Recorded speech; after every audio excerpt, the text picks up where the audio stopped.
manglalason sa kapis. Magandang gabi, bossing! Boss, magandang gabi! Sino yan? Si Mensahero. Boss, sulat. Sulat? Gabi na. Napadpad ka pa rito. Importante lang. Kanino galing? Kay Igme. Sinong Igme? Wala akong kilalang Igme. Si Igme, basta. Basahin mo.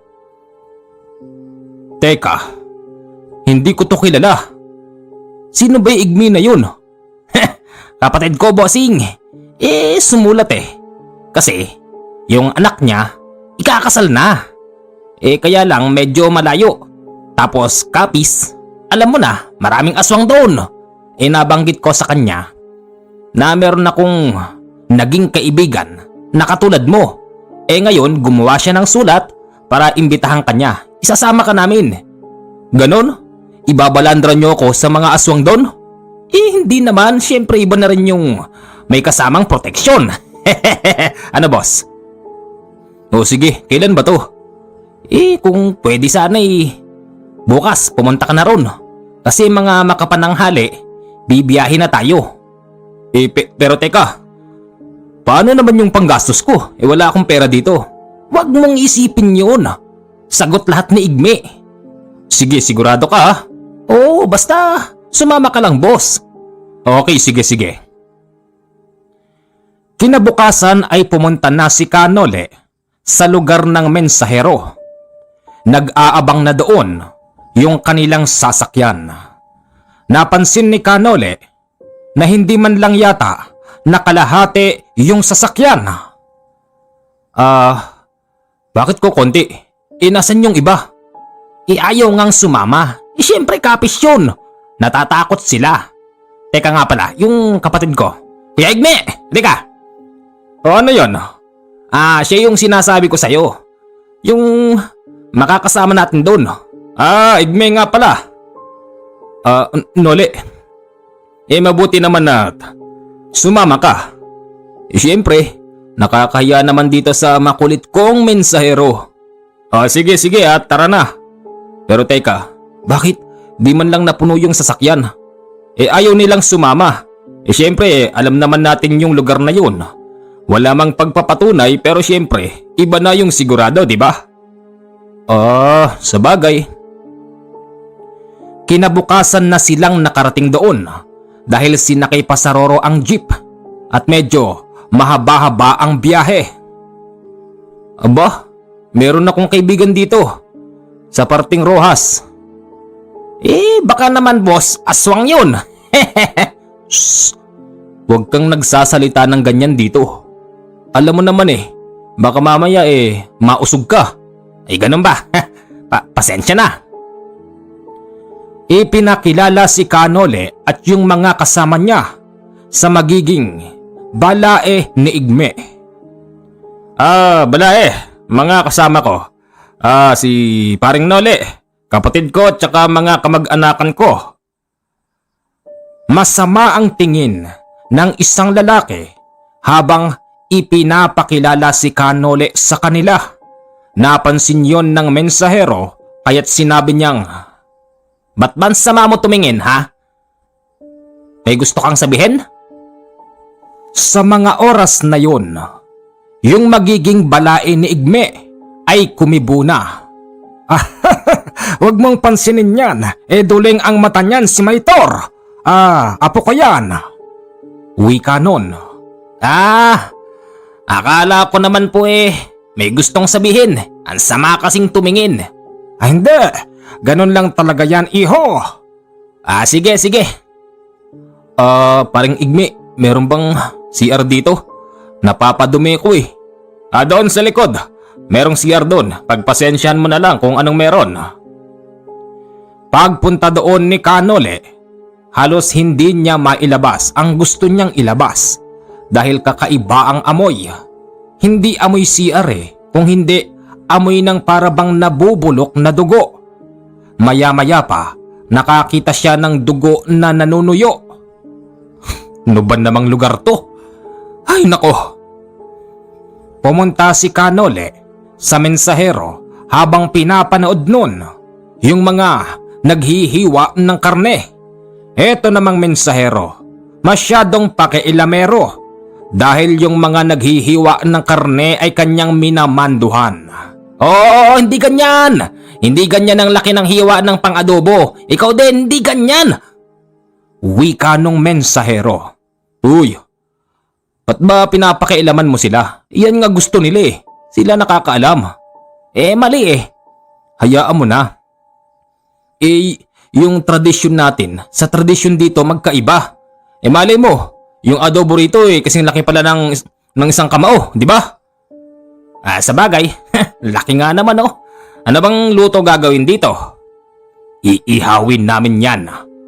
Ano? Iihawin? Alika rito. Dito ka. Bakit? Teka sandali. Narinig mo? Iihawin daw yung gagasuntok na laman? Oo nga.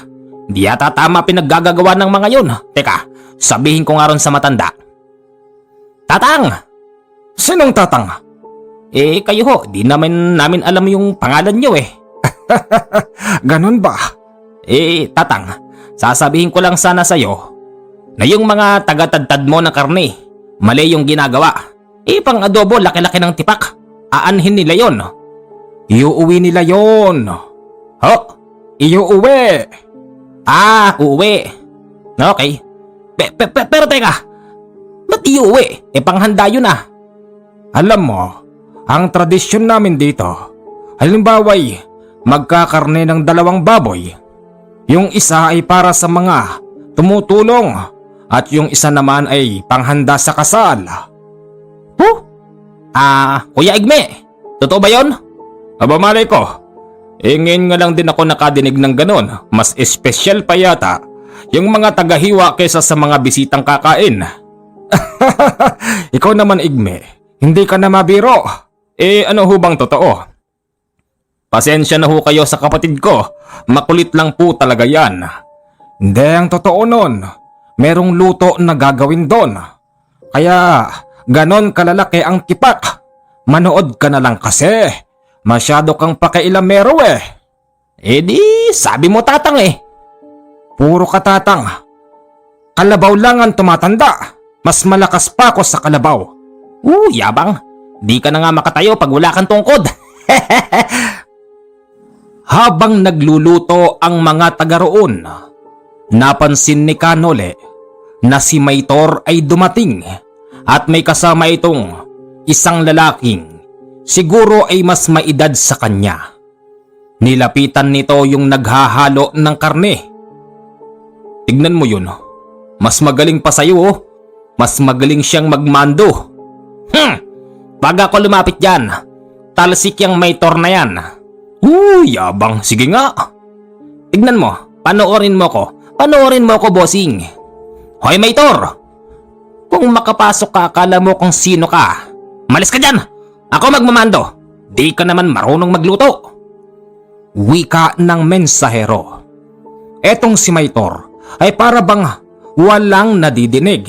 At nang ito ay humarap sa kanya, nakita niyang may bitbit pala ito na bote, tapos may baso na may laman ng alak. Tagayin mo muna, dami mong sinasabi. Wika ni Maytor. May inom ka pala, ba't di mo kami inaaya? Yung kasama ko, matindi uminom yun. Kahit sino dito sa inyo, walang uubra sa inuman doon, taob kayong lahat doon. Bossing! Bossing! Dito ako, huwag kang sumigaw. Hinahamon ako ni Maytor eh. Sabi niya di ka raw ubra sa inuman sa kanya eh. Sus, binaligtad mo pa. Sabi mo walang uubra sa akin. Yun ang totoo, di ba? Maytor, ano? Inuman kayo ng bossing ko. Ano? Labang ka? Yun lang ba? Wala namang problema doon. Humarap si Kanole at yung mensahero sa mga manginginom. Doon pala sila nakapwesto sa malapit sa pasukan at hindi nila ito basta napansin. Napansin ng mensahero na bakit parang matitigas ang kanilang mga kainuman. Bah, lalaki ng katawan ah. Mukhang sanay na sanay manghuli ng isda. Iitim ah! Shh! Puro ka panlalait. Totoo naman ah. Titigas. Pagpasensyahan nyo na yang si... ano na ngang pangalan mo? Mensahero na lang. Yun na lang ang itawag mo sa akin. Isa kape. Matigas ka din eh. O sige, tagay mo. Nang tagayin ng mensahero yung ibinigay ni Maytor, bigla siyang nakaramdam ng hilo at sinasabing lasing na raw siya. Lasing na ako, bossing. Boss! Boss! Oh, isang tagay pa lang?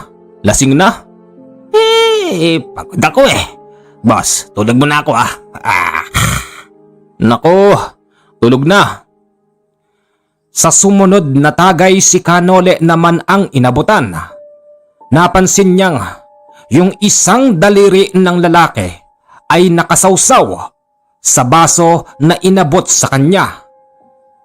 Inabot naman yon ni Kanole at ininom ng diretsyo.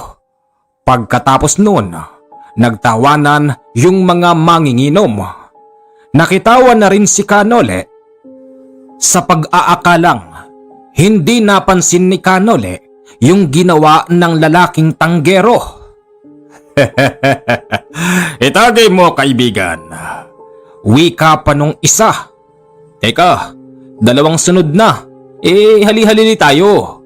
Kanina pa kami umiinom. Sige na, pagbigyan mo kami. Sige. Sa ikalawang pagkakataon, ganon pa rin ang ginawa ng lalaki.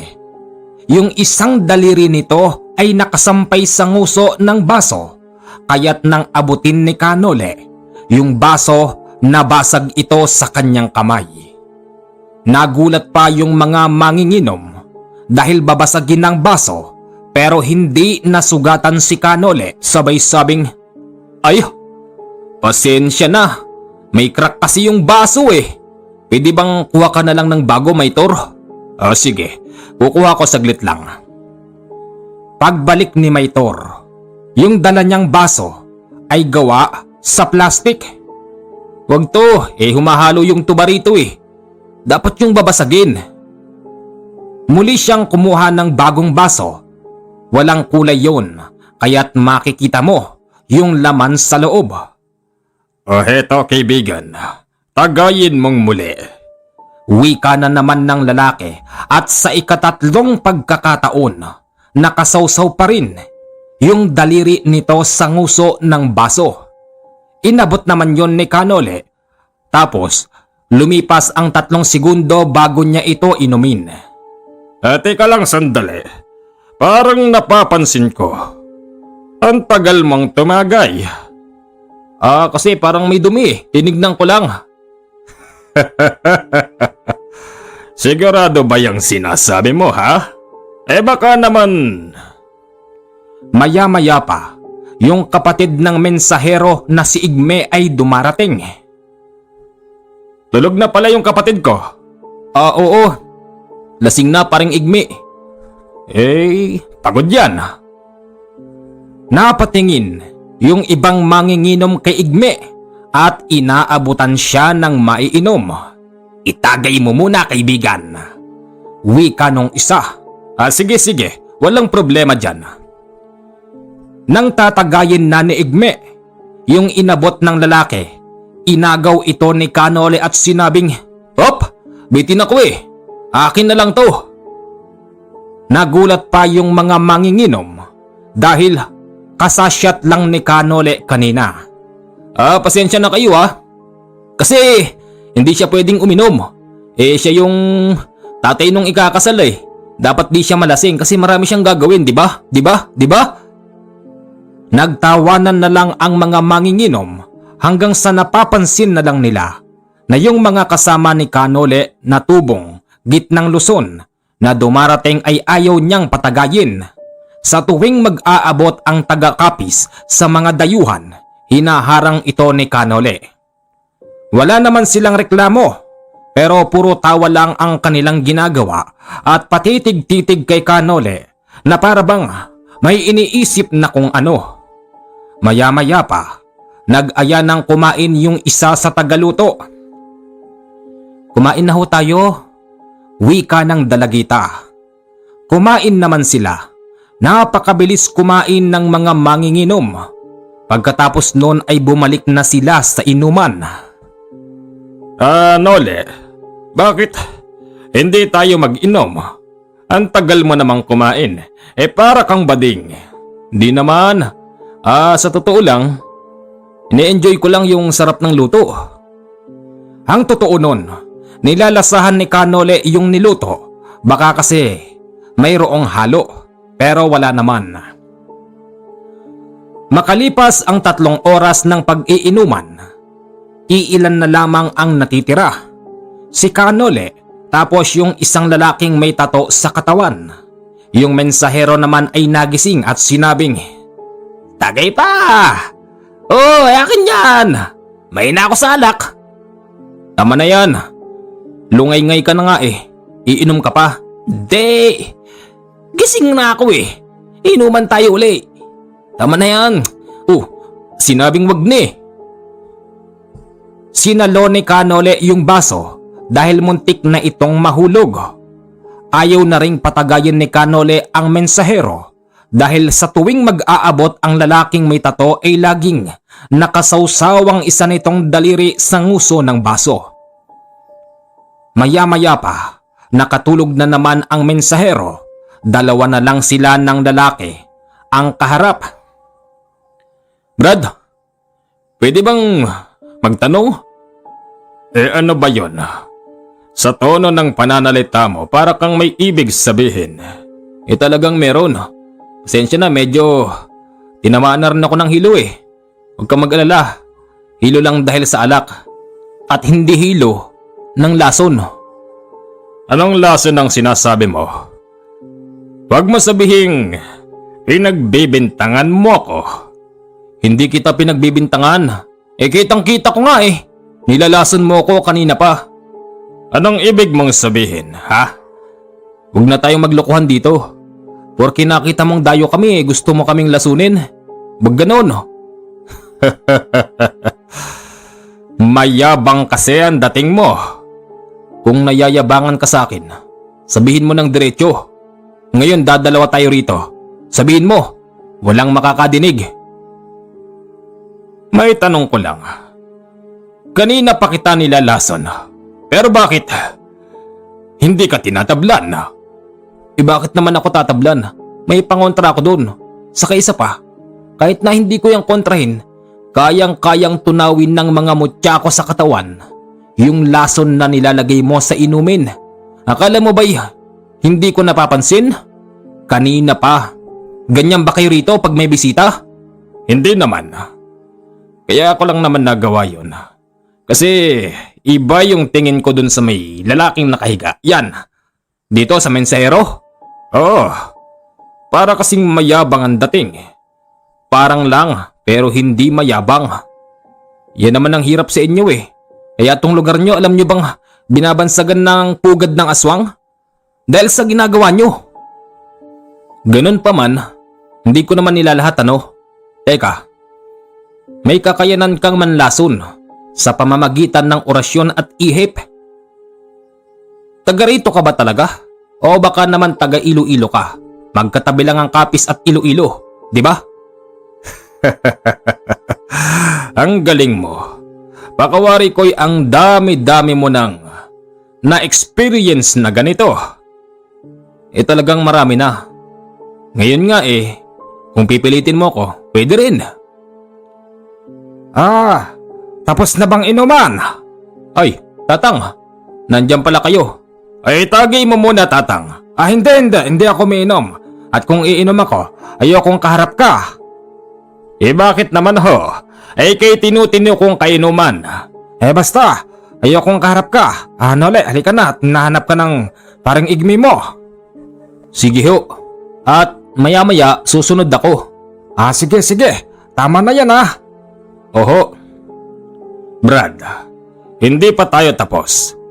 Pagtapos ng kasalan, magtutuos pa tayong dalawa. Ganun ba? Sa totoo lang, di naman yan ang pinunta ko rito pero pwede rin naman. Pinipilit mo ako eh. Ako pa, kailanman hindi ako matras sa mga ganyang klase ng panghahamon. Sige, pagkatapos, magkita tayo kahit saan. Natawa na lang ang lalaking naghahamon kay Kanole. Tunay ngang hindi pa tapos ang kanilang paghaharap dahil pagkatapos ng kasal kinabukasan, gumagayak na yung mga kasamahan nila para umuwi. Pero si Kanole ay nakaharap pa din sa mga manginginom. Bossing! Uwi na tayo! Teka lang, may gagawin pa ako rito eh. Nakagayak na yung mga kasama natin, bossing. Di mauna na kayo. Nako, ano? Magpapaiwang ka rito, bossing? Ganito kasi yun, halika. Rico! Lumapit ka rito. Kasi merong tao rito na naghahamon sa akin eh. Nako! Sino dyan? Sino naghahamon? Ikaw? Wag mo kong duruin. Ikaw ba naghahamon? Pagsisisihan mo habang buhay ang paghahamon mo sa bossing ko. Di mo ba alam na kayang gilitan yung ulo mo niyan? Ang gagamitin lang niya yung kanyang daliri. Ganun o. Ganun lang. Hihipang ka lang niyan. Patay ka na. Lakas mo namang mang-asar. Sige na. Kung mauna na kayo, walang problema. May kaibigan naman ako rito eh. Hindi. Sabay-sabay tayo. Kung ano man ang problema nyo, di pag-usapan nyo ng maayos. Brad, ano? Sige. Pag-usapan natin ng maayos. Yung klase ng kanilang tinginan ay alam nila ang ibig sabihin. Nang dahil doon, umalis yung lalaking may tato. Winarak pa nga nito yung damit niya at yung ibang manginginom. Natahimik na lang na animoy alam nila ang ibig sabihin ng tinginan at ng sinyasan. Kayo? Anong ginagawa nyo? Di ba kayo susunod doon? Panoorin nyo kung paano ilang paso ng bossing ko yang mayabang nyong kaibigan. Sinong kaibigan? Di ba kaibigan nyo yun? Hindi. Di namin kaibigan yun. Taga Iloilo yun eh. Bakit? Taga saan ba kayo? Taga rito kami. Mayabang talaga yun. Ganon. Tara, samahan nyo kami. Tignan natin kung anong magagawa ng taong yan. Teka, sino nga ba yun? Sa aming pagkakaalam, yung taong yun, nang lalason. Dayo lang dito yan, taga Iloilo. Di yan taga Capiz. Ganon ba? Tignan natin. Ilalampaso yan ng bossing ko. Makalipas ang 10 minutong paglalakad, napunta sila sa sapa kung saan merong hanggang tuhod na tubig. Ikaw, Dayo! Masyado mong ipinamumukha sa akin na kayang-kaya mo ko. Hindi mo ba alam? Mula Iloilo hanggang Capiz. Baluarte ko. Ganun ba? Alam mo, ako naman, kung saan ako nakatapak, itinuturing kong baluarte ko. Saka, hindi advantage sa akin kung lugar mo. Kahit saan, pwede ako. Ganon. Yung mensahero at yung ibang mga tao ay pasimpleng nagtatago sa gilid. Pero ganon pa man, alam na ni Kanole na nandoon sila. Sumigaw pa nga ito ng, panoorin nyo at babalian ko to ng ulo. Wika ni Kanole, maya-maya pa ang manlalason ay naglabas ng kutsilyo. Kapansin-pansin na yung kutsilyong yon ay para bang pinapawisan.